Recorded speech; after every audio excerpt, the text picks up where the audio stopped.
All right, folks, it's gym time. I'm about to go get it in. I'm about to do my 1 hour workout and just keep that energy positive, keep the vibes right, keep the chemicals in the brain secreting. But before I get in the gym, I want to drop some science. I just want to drop some gems. Peep this. So I've been studying First Samuel's.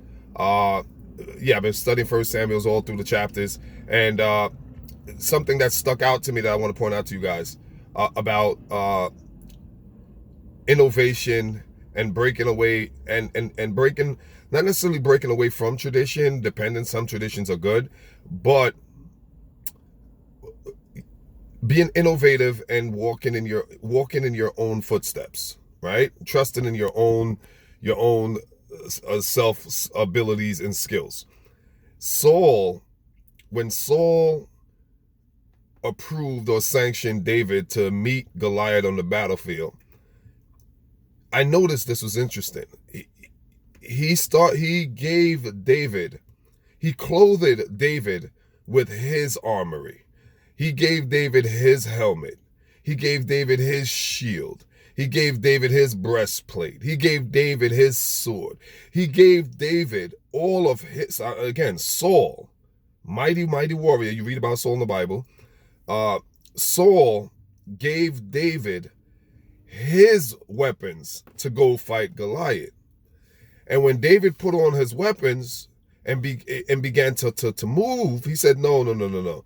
This stuff is too heavy. Like all this armor, all this helmet, all this sword, shield, it's too heavy. This stuff is weighing me down. It's slowing down my agility, my physical dexterity. It is impeding my dexterity. It is an impediment to my agility and ability.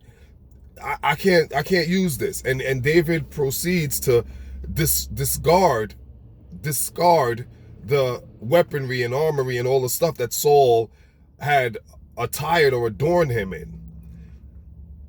And let's just look at that for a second. How can we apply that to modern day practical, right now in your life usage? Here it is. You got to believe in your own self, in your own methods, your own skill set, your own abilities, your own capacities, your own prowess. You got to believe in your own intelligence, your own intellect, your own psychological capacity. You have to believe in your own ability to speak. You have to believe in your own abilities to function. Don't let those who are older, even wiser, and for all intents and purposes, we're not disrespecting them. They might be wiser, but you have to understand, when there is changes throughout generations, what applied and what was useful in days of old might not necessarily be applicable in days of new. David knew that his skill, when he fought the lion and the bear, he didn't have the armory. If you study the story of David, he fought a lion and a bear, and he destroyed them to get back his sheep. He didn't have a sword. He didn't have a breastplate. He didn't have a helmet. He fought with what God blessed him with, his skill set. You have to, in today's society, you have to fight with the skill set that God gave to you. Don't let other people impose upon you their methods of life, their methods and techniques of handling situations. Again, you got to be very careful with this. I'm not saying not to take advice or listen to certain suggestions. We can learn a lot, but the subtle difference, the thin line that we have to be careful not to convolute is this: do not let others impose upon you their old ways of doing things, okay, to the expense of your skills and your abilities that God has given to you. When David met Goliath, he threw away the sword. He threw away all of Saul's old ways of fighting. And he said, all I need is my sling and my stone. That's it. My sling, my stone, and my youth. Remember, David was a youth. Matter of fact, the very scripture said that he had boyishness, a certain boyishness about him. He was very young, youthful. Sometimes that's what the situation you're facing might call for your youthfulness. Your youthfulness, because of your youthfulness, you have a different way of thinking. You can be more innovative. You're not as experienced. So therefore, because you don't have the old experience, you're going to be more creative. You're going to be innovative. You're going to be what's called a trailblazer, a pioneer. Some people are too experienced. Sometimes you can go into a job and they say you're overqualified. Think about that. This is a good example.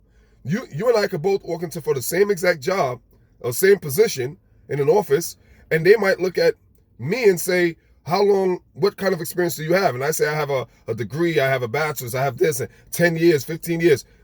And then they look at the other guy and say, what do you have? Nothing. They hire the other guy.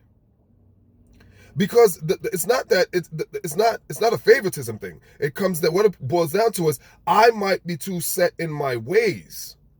The company might not be able to mold me. They might not be able to fashion, shape me according to their policies, according to their needs, according to the position that needs to be filled. They might have a different way of doing things. So they're going to need fresh eyes. I got old eyes. I've seen this before. My eyes are old. David was a fresh pair of legs. God needed a fresh pair of eyes to look at the situation of Goliath different than how Saul had looked at the situation of previous Goliaths, previous wars, previous situations, previous circumstances, previous conditions. So what I'm saying again, we have to pray for the spirit of discernment to make sure we know that today when someone gives us advice, it's okay to hear that advice. It's okay to listen to the advice. I'm not saying to not appreciate those who came before us, because those who came before us can definitely show us the way. I'm all for the ancestors. I'm all for the guidance of my forefathers, for my grandmothers and great-great-grand. So I'm all for that. But again, folks, life is constantly changing. It's a series of constant change. Life is always changing. We change every single day. So having said that, because the conditions are changing, the weaponry that your grandmother or your great-grandfather, weaponry in terms of the advice that they might give to you, it's not that it's bad advice. It just might not be applicable to the new environment that you're finding yourself in. David said, wait a minute, these weapons that you give, and here's something else that's interesting. The weapons that was given to David to help him were his impediment. He was youthful. He needed to be able to be moving and agile, and he couldn't be flexible.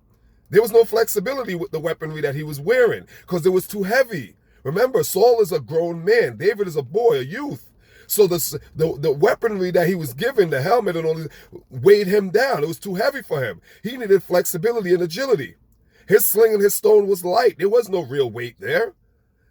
So what I'm saying is the advice that your people can be giving you could weigh you down. Again, the advice, which represents the weaponry that Saul gave to David, the advice that people are giving you can end up, they can have good intentions. Saul had good intentions when he gave him the weapons. The advice that people give you could come from a place of good intentions. They might not necessarily be bad.